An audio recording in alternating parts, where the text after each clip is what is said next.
আমি chicken curry বানাচ্ছি। কড়াইতে তেলটা গরম হয়ে গেছে, গোটা গরম মশলা দিয়ে দিলাম, পেঁয়াজটা দিয়ে দিলাম,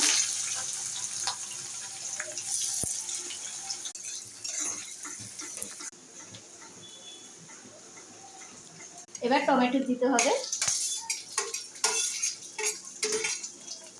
টমেটো দিয়ে দিলাম,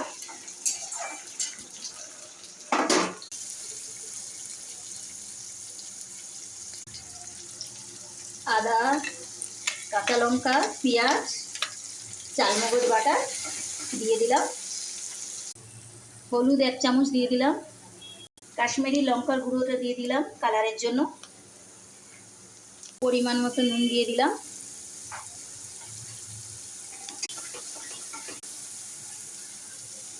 খুব সামান্য জল দিলাম কষানোর জন্য। মশলা কষানো হয়ে গেছে, চিকেনগুলো এবার দিয়ে দিলাম,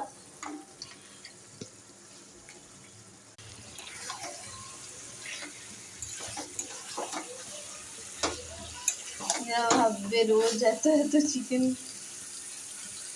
ভেজে রাখা আলুগুলো দিয়ে দিলাম,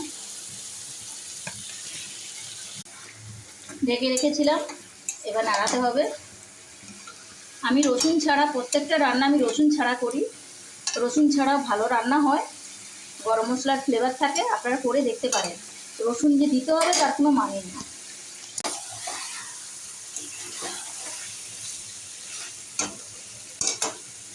সেদ্ধ হয়ে এসছে, এবার দিয়ে দিচ্ছি ফ্রেশ ক্রিম। বসে গেছে,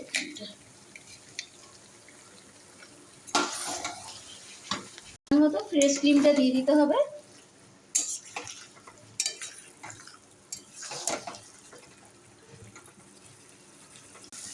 নাড়াচাড়া করে একটু পরিমাণ মতো জল দিয়ে দেবে, গুঁড়ো গরম মশলা, পরিমাণ মতন ঘি একটুখানি দিয়ে নামাতে হবে। ফ্রেশ ক্রিম দেওয়ার পর জল দিয়ে 10 মিনিট ফুটিয়ে নিয়েছিলাম।